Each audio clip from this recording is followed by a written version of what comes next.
We are covering the chapter, The Impermanence of Life, in the words of my perfect teacher. The impermanence of life is a profound teaching that we should continuously practice throughout our lives. Of course, the conviction of impermanence does not arise easily and requires long-term practice, so be sure not to slack off or underestimate this, nor look down upon it, because it's a preliminary practice. Otherwise, it indicates that you have not deeply engaged with mind training. A truly great master always feels that their practice of impermanence is insufficient. Therefore, we must be disciplined in our daily practice because the conviction of impermanence will not arise effortlessly. By reflecting repeatedly on impermanence, we will undoubtedly develop a sense of urgency, realizing that everything is impermanent and there is no time to delay our practice. With this awareness, our practice is more likely to succeed. Most people understand that they will die one day, yet they often feel that death is far off, leading them to procrastinate in their practice until it ultimately yields no results. This phenomenon is quite common today. I hope you will practice sincerely after receiving such a profound instruction. Many Dharma students engage proactively, dedicating time and effort to the foundational, preliminary practices, which brings me joy. I am teaching slowly this time, and very few other Dharma masters may teach in this manner. My approach is both intensive and extensive, allowing each of you to build a solid foundation through ngondro, making it easier for you to undertake any other Dharma practice. Therefore, after careful consideration, I have decided to offer you a comprehensive commentary on the text, and I hope you will understand this and remain patient throughout the study. We can always complete our study of the words of my perfect teacher quickly. For example, I could dedicate 2 or 3 days to provide you with the oral transmission. This would simply involve reading the text to you, allowing it to be completed swiftly. However, if you do not put the teachings into practice step by step and only receive the oral transmission, you will not gain any substantial benefit in your mind stream. Some people will attain great benefits from listening to the entire teaching, while others may start diligently but gradually lose focus. How one engages with the teaching is closely related to their affinity, faith, and diligence. Therefore, I hope you will remain committed to being diligent and faithful. Let's continue with the text. Some heads of households believe, if something happens to me, my family will either starve, freeze to death, be murdered by enemies, or drown in floods. Everything they have, their wealth, happiness, and everything else, exists solely because of me. They cannot survive without me. Some abbots might also feel this way. I cannot die, otherwise everything will collapse. What will my disciples do if I die?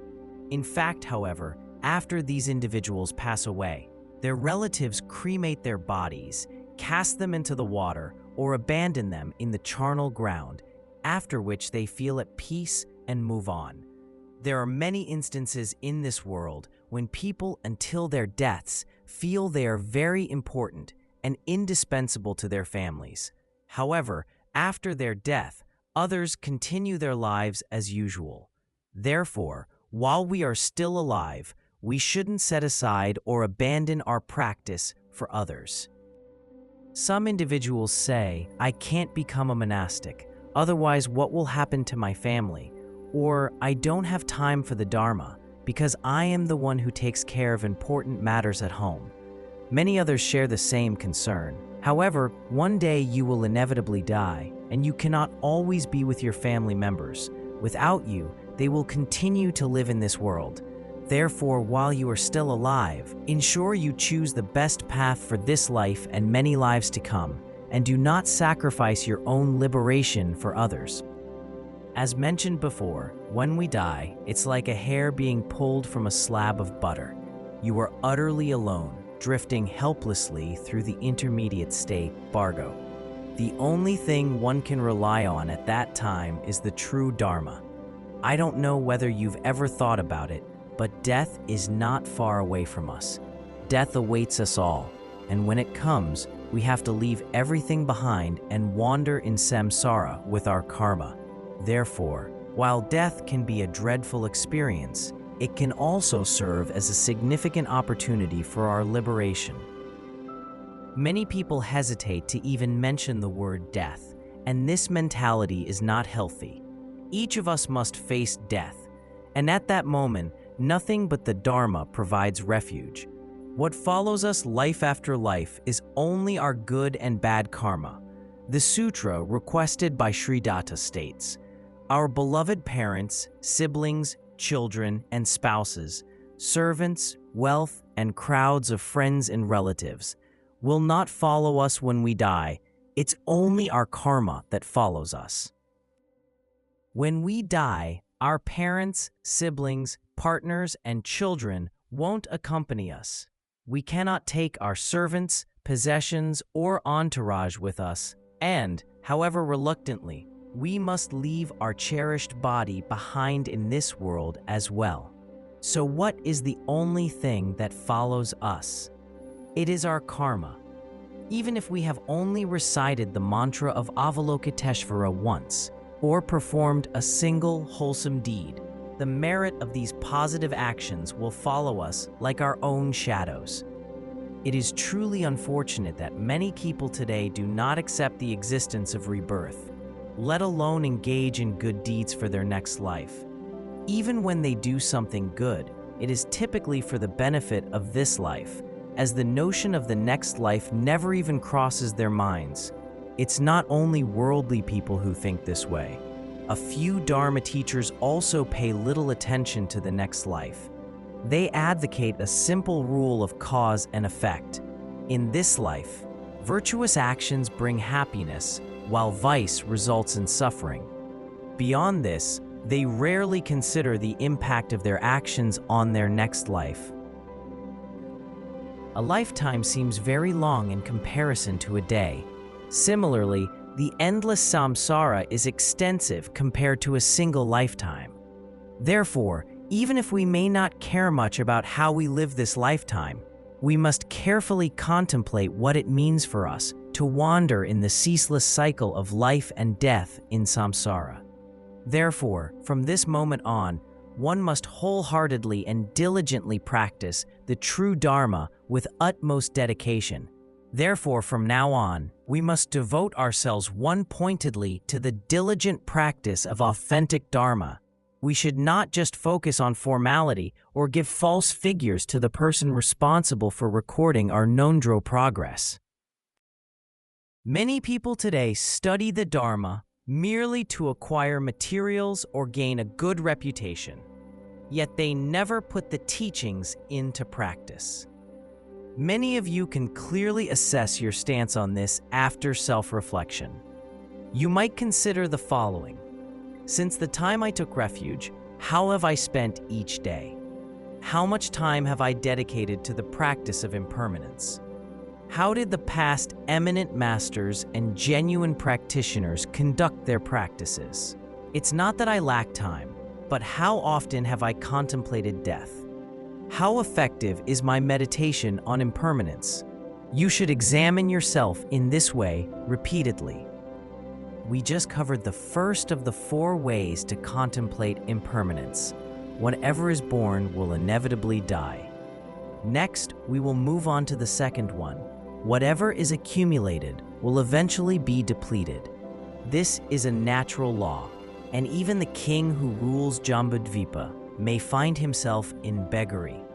For example, during the reign of Emperor Wu of Liang, the nation was one of the most stable and prosperous of the southern dynasties. However, in his later years, he became a captive during Hao Jing's rebellion, confined to the palace, where he eventually died of hunger. Many enjoy abundance in the first half of their lives, but starve to death in the latter half due to depleting their resources. Some had hundreds of yaks last year, but after heavy snowfall or other disasters, they have become destitute beggars this year. This example is more relevant to Tibetans, whereas Han Chinese urban dwellers may have no idea what hundreds of yaks implies. A better example for them would be, many entrepreneurs of large corporations became penniless in an instant due to the financial crisis or other disasters, and some even committed suicide. Someone who was a wealthy tycoon of high status yesterday may lose everything suddenly due to an enemy's destruction and become a beggar today. Shi Chong was a statesman of the Western Jin dynasty, best known for his extravagant lifestyle. He accumulated immense wealth and was regarded as one of the 10 richest individuals in ancient Chinese history. During the rebellion of the 8 princes, Sima Lun, the Prince of Zhao, took a keen interest in Shi Chong's wealth and intended to murder him. As Shi Chong faced death, he lamented, "It is my abundant wealth that has led to my demise." Sima Lun asked him bluntly, "If you knew your wealth could harm you, why did you not disperse it earlier?" Shi Chong sighed, "It's too late now." Wu Shuyan, a successful merchant who was awarded a red-topped hat by the Qing imperial court, once led a prosperous life with thousands of acres of land, many consorts, and significant privileges. Despite his immense wealth and close ties with statesmen, he ultimately became a casualty of the political conflict between Zhuo Zongtang and Li Hongjiang. In a short period of time, his business collapsed, leading him to file for bankruptcy, and a year later, Hu Shuyan died of depression. From the rise and fall, success and failure, gain and loss of worldly individuals, we learn that everything is impermanent.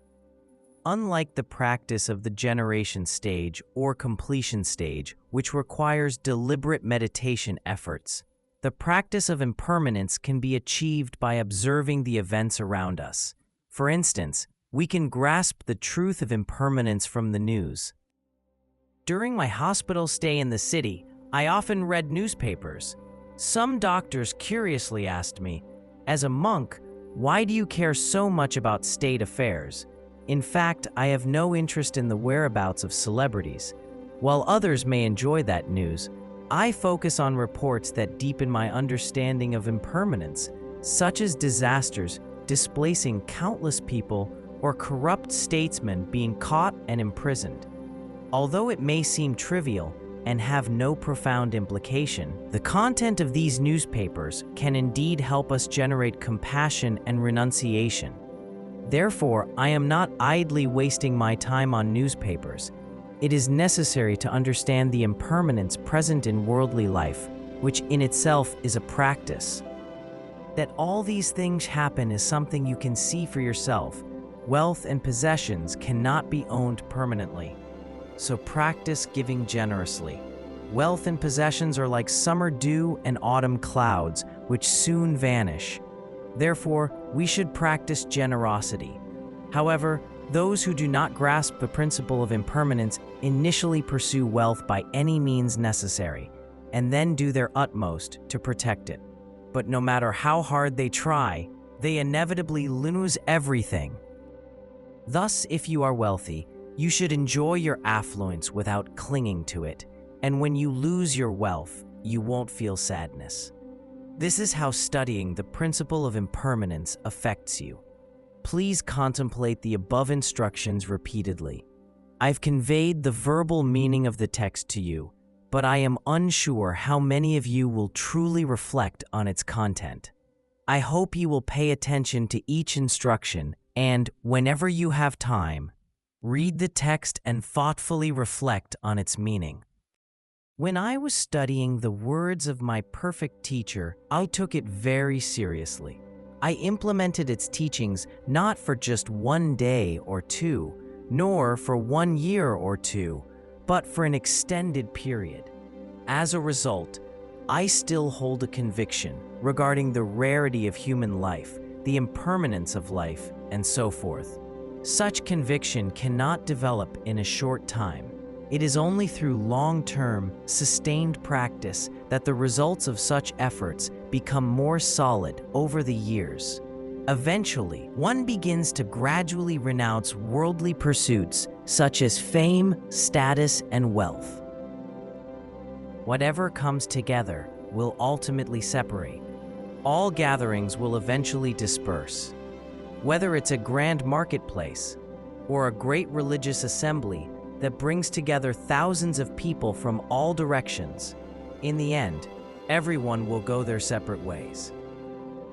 This aspect of impermanence is also acknowledged by worldly individuals. In the prologue of the Romance of the Three Kingdoms, author Lo Guanzhong wrote, "Empires arise from chaos, and empires collapse back into chaos. This we have known since time began." In fact, historical accounts clearly demonstrate that such cycles have always occurred. When a guru hosts a Dharma assembly, Buddhists from around the world gather for the event, but soon they will part ways again.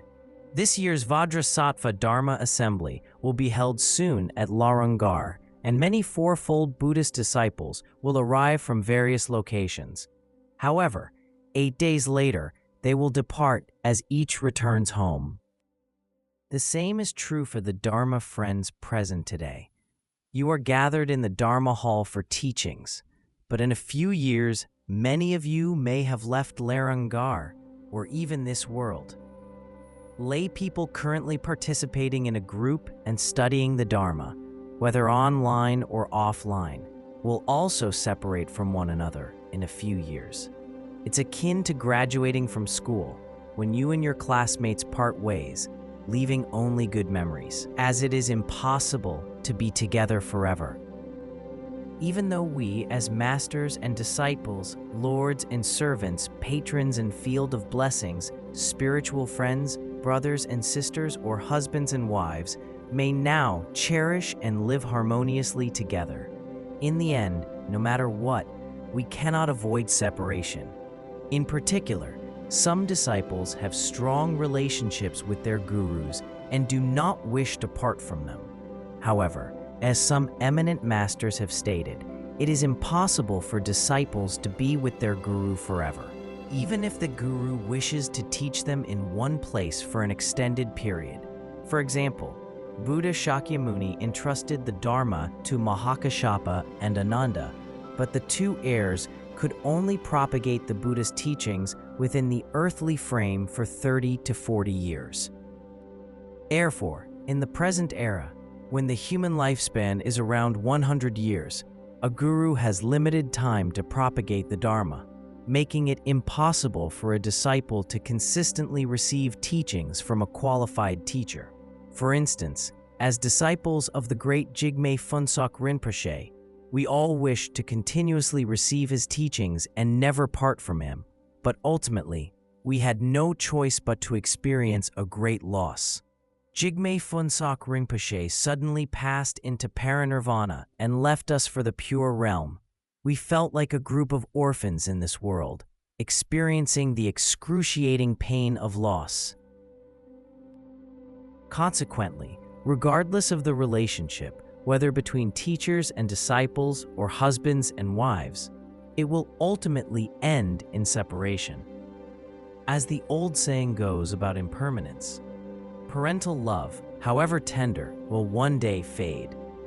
Marital commitment, however deep, will also come to an end. We are like birds roosting in the same woods. When the time comes, we scatter and fly in different directions. Recently, I visited the place where I lived as a child, a herdsman's winter camping site. Before I started school, my family would stay there during the winters. Later, I attended elementary school, middle school, teacher training school, and the Larangar Buddhist Institute, and I had not returned there for many years. This time, I went back with my younger brother and a few others. When we arrived at the site, the scene from more than 30 years ago returned to me, becoming clearer and clearer in my mind. There was no major change in this place, but the neighbors were completely unfamiliar to me. I spotted a few rocks engraved with the mantra of Avalokiteshvara, and discovered they were my work before I went to school, with the inscriptions still very clear. I brought a few of those rocks back. Visiting where I used to stay, I truly felt that everything is impermanent. 30 years from now, I will undoubtedly leave this world, and it is also difficult to say whether today's young people will still be alive by then. Therefore, ensure you do not merely stay with the literal meaning of impermanence. If you only talk about it, for example, presenting the 4 Dharma seals well, but never contemplate impermanence in your mind, I fear your practice may not succeed. Many senior Tibetans have practiced impermanence very effectively. They always perceive life as transitory, thinking, "I will die this year," or "I will die next year," which motivates them to perfect their mantra recitations or complete other virtuous deeds as soon as possible. In contrast, today's young people rarely hold such a view of impermanence. They often plan worldly pursuits even decades in advance, which is truly unwise. We cannot even be sure that death or some other terrible event might not suddenly part us right now. If we suddenly encounter death or an unexpected misfortune, we will part ways at that moment. These events have no predictability. In fact, even if you are healthy now, death may arrive unexpectedly. You will have no choice but to leave everything behind, including your loved ones, and move on to the next life. Nothing is steady or unchanging. Thus, every happiness has its end. Even if many Dharma students wish to remain at a supreme center for teachings, this may not always be possible. Johann Wolfgang von Goethe, a renowned German literary figure, said, "Whoever a person is, his happiness always ends, and this end must come." Goethe was not a Buddhist and had not meditated on impermanence using Mahayana pith instructions, but he deeply understood that no happiness lasts forever. The companions, family members, and loved ones with whom we spend our days and nights will inevitably go their separate ways in the near future. Therefore, we must not be consumed by anger, engage in hurtful words, argue endlessly, or resort to physical conflict. Instead, we should recognize that our time together is not guaranteed to last, and that separation may come sooner than we expect. In this fleeting time we share, we should treat each other with respect, love, and harmony. As Padampa Sangye says, families are as fleeting as a crowd in a marketplace. People of Tingri don't bicker or fight. Couples should avoid quarrels, otherwise they not only bring suffering upon themselves, but also annoy their neighbors. A Dharma master once told a story. There once was a couple who owned a pastry store. They would lose their temper at the slightest annoyance and begin to quarrel with each other, depriving the neighbors of any peace. One day, the couple quarreled again. The husband said, "If you disobey me again, I will take a knife and kill you." The wife retorted, "Then kill me. I don't want to live anyway." The township chief tried to dissuade them but failed. The couple shouted louder at each other and fought harder. Then the township chief called out to the bystanders, "Come, everyone. There are plenty of cakes here. Take them for free." Hearing this, the couple immediately stopped their fight and asked why he was doing this. The township chief replied, "Well, one of you wants to kill and the other wants to die. The one being killed will perish, and the one who kills will be imprisoned. So, what's the use of keeping these cakes?" The couple calmed down and realized the township chief's words made sense. Ever since, they have stopped quarreling. In fact, people often quarrel over insignificant matters that initially are just minor disagreements. For example, the husband wants 2 stir-fry dishes, but the wife insists on having only one. Because of this, the couple begins to bicker endlessly, and both become very angry. However, if they understood that their relationship is impermanent and won't last long, they might simply accommodate and tolerate each other, leading to harmony in the family.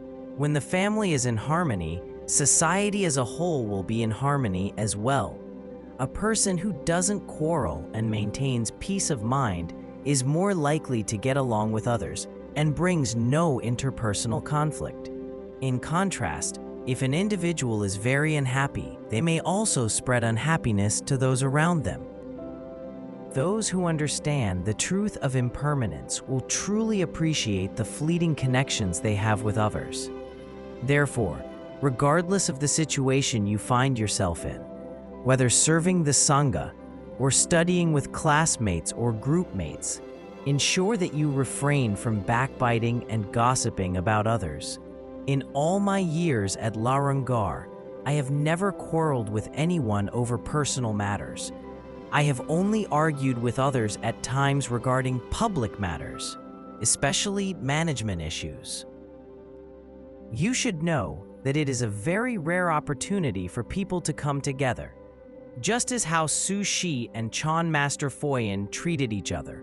Without pure perception, a person may regard everyone else as impure and as worthless as a pile of dung, whereas with pure perception, a person will see everyone else as a Buddha or a Bodhisattva. In fact, individuals who enjoy quarreling and backbiting may not have practiced the Dharma sufficiently. Please avoid anger and disputes and cherish your connections with others. It is due to the affinities formed in previous lives that you have all met in this life, so please appreciate one another.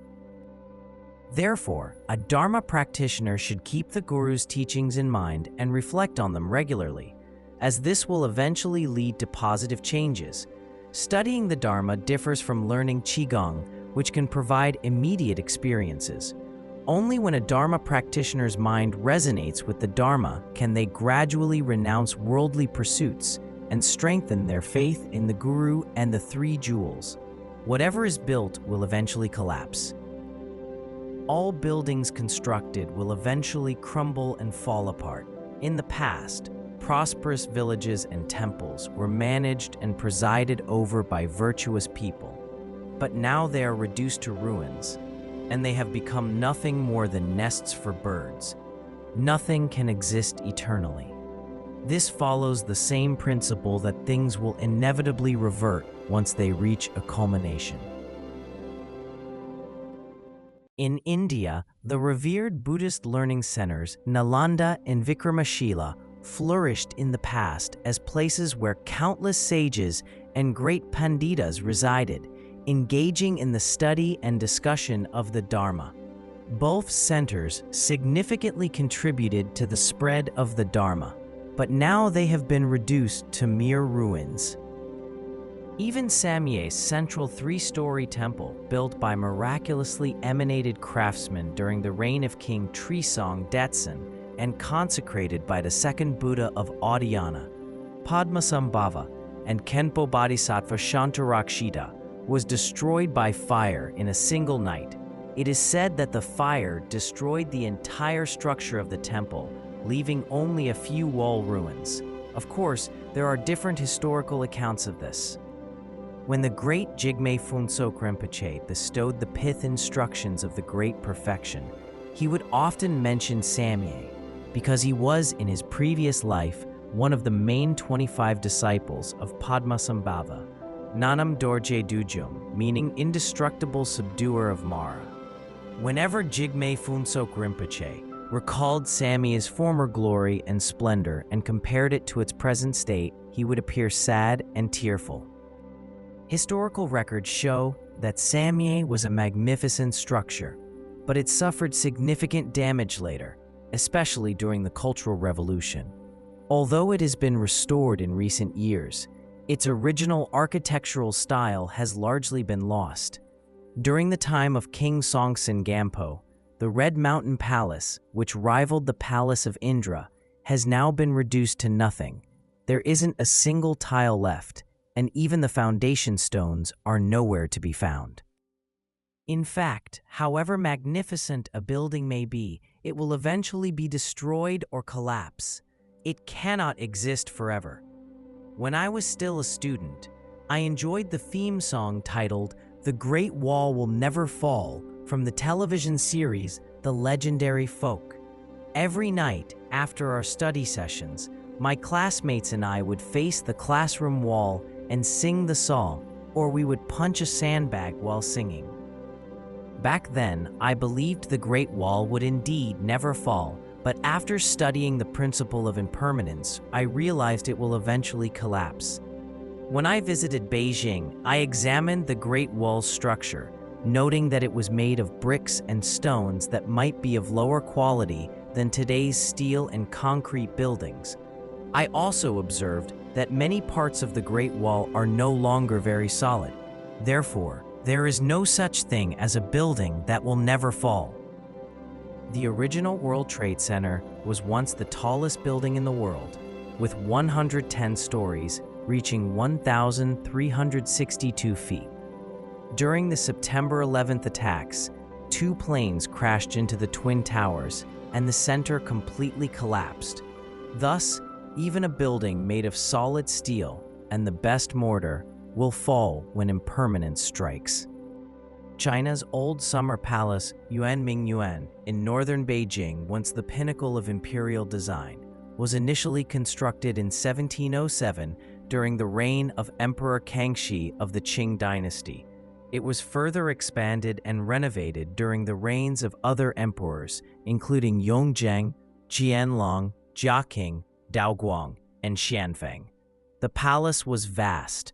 Its land area was 10,000 square meters larger than that of the Forbidden City. Its water area was equivalent to that of the summer palace Yiheyuan itself, and the total area was 8.5 times the size of the Forbidden City.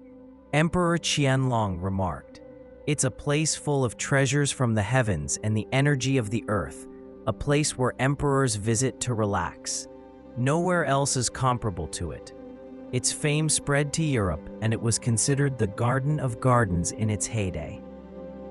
The old summer palace was not only a garden, but also an imperial museum with abundant collections.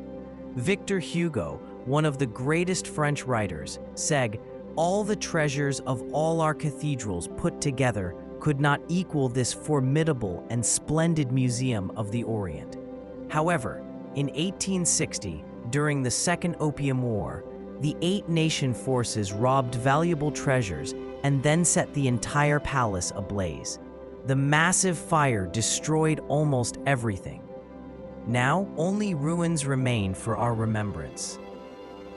Not only are buildings known to the modern world bound to collapse, but also unknown structures from prehistoric civilizations could not escape impermanence.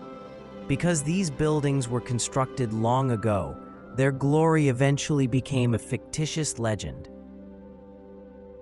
Take Atlantis, for example. It was first mentioned in Plato's works Timaeus and Critias. According to Plato's description, over 10,000 years ago, in what is now the Atlantic Ocean, there existed a prosperous and highly developed land called Atlantis, characterized by a pleasant climate and dense forests, palaces and temples adorned with gold, silver, and ivory, magnificent cities, and busy ports with canals connecting everywhere. In short, Atlantis was the land of happiness during its thriving era, where the people lived in peace. The people of Atlantis worshipped Poseidon, the god of the sea, seeing him as the ultimate ruler, and made constant offerings. Later, the people of Atlantis became corrupt. Virtues were replaced by vices, and good qualities were overshadowed by greed, indulgence, and extravagance, which infuriated Poseidon, who unleashed violent earthquakes and floods, sinking Atlantis into the depths of the sea in a single day. This story may seem mysterious, but Plato stated several times that it was passed down through generations and was not fictional. Some people believe Atlantis exists only in fantasy, while others think it may have existed but lack solid evidence. Over the centuries, archaeologists have tried to prove its existence, but to no avail. In recent years, researchers have found potential evidence regarding the location of the sunken island of Atlantis, and they are still searching for archaeological support. Nevertheless, a place whose existence we have yet to prove with available means is not necessarily something that never existed at all. Recently, I revisited a Tibetan archaeological site. I remembered seeing the ruins of crumbled walls there when I was a child. I also used to find many ancient human bones and metal objects in the mounds. Reflecting on what this place was in its heyday, I couldn't help but feel that everything is impermanent. We are alive in this moment, but what will we leave behind when we die? This is a question that each of us should contemplate. In fact, contemplating impermanence is a great joy for me, and I view everything around me as a qualified teacher that teaches me the truth of impermanence. Since everything is transient, what value is there in being so attached to and cherishing our cities, homes, and monasteries, which resemble insect nests? Some urban dwellers lead exhausting lives. To live more comfortably, they take out mortgages and bind themselves to the burden of installment payments on their houses. Similarly, some practitioners living in isolated retreat cabins are not much different from these urban dwellers. They devote a significant amount of time to maintaining their cabins, working on them this year and continuing next year, but they rarely focus on their minds. What benefit is there for a practitioner who only works on a cabin? So why do we attach such importance to them? It would be better to follow in the footsteps of past eminent masters of the Kagyu lineage, leaving their homeland, journeying to distant places, residing in mountain caves, living alongside wild animals, and casting aside concerns for food, clothing, and reputation. Ultimately, they embraced the four basic aims of the Kadampas. Focus your mind on the Dharma, ground your Dharma on a humble life, base your humble life on the thought of death, base your death on the desolate ravine. A practitioner shouldn't emulate today's worldly individuals who are quite demanding about their material lives. They desire luxury clothing and lavish food, which may lead them to commit significant wrongdoings. What are the four basic aims of the Kadampas? First, you should focus your mind one-pointedly on the Dharma, not on anything else. Next, you should ground your Dharma on a humble life. The state of the Dharma will manifest when you live humbly. If you constantly pursue an extravagant lifestyle, your practice will not succeed. Of course, this doesn't mean you must rid yourself of all your possessions and become a pauper. You should find a balance in living a humble life. Moreover, living humbly should not be a temporary endeavor. For example, if someone starts as a monastic, owning nothing, but gradually becomes wealthier, eventually dying with considerable riches, it indicates that the Dharma has not truly penetrated their mind. Many great Kadampa masters lived lives like Milarepa. They had few desires and were always content with what they had. They spent their entire lives this way and passed away peacefully in caves without worry. This is the third aim. Base your humble life on the thought of death. In contrast, many monastics struggle in this regard. While it may be challenging for an urban dweller to emulate these Kadampa masters, they should strive not to be overly greedy. Ultimately, you should base your death on the desolate ravine. You should die alone in a remote place free from disturbances, rather than in a city or even in a hospital. When realizing that death is imminent, some practitioners retreat to solitary places, which is a wise choice. If you haven't achieved a certain level of realization, it's advisable to die in a Dharma place, such as a monastery. Many past eminent masters, including great figures of Chinese Buddhism, followed this path. They would pass away either in a retreat hut or a cave, and when they were very ill, they avoided hospitals in the city. You can find many such stories in the memoirs of eminent monks. Of course, it is still necessary to seek treatment when ill, but one should retreat to a solitary place when nearing death. A practitioner should be persistent and remain steadfast on the path. For example, a monastic should uphold pure precepts from ordination until death. A layperson should live a humble life, refrain from evil deeds, and die in a state devoid of impurity. This is the greatest joy in life. If you initially renounce everything, but gradually reclaim it piece by piece, becoming ensnared in desires and ultimately dying in a state of discontent, that is truly tragic. In summary, everything in this worldly life holds little meaning, so we must follow the footsteps of past eminent masters, discipline ourselves according to their traditions and instructions, and make every effort to practice well from beginning to end. Otherwise, our practice is unlikely to succeed. This is due to the fact that obstacles become more prevalent during the degenerate age of Dharma. Additionally, as the teachings we receive deepen, the obstacles we encounter grow more severe. Therefore, we must continually pray to the Guru, the three jewels, and Dharma protectors for blessings, that we may encounter no obstacles, perfect our practice, and strengthen our bodhicitta. We should often make such aspirations. This is very important.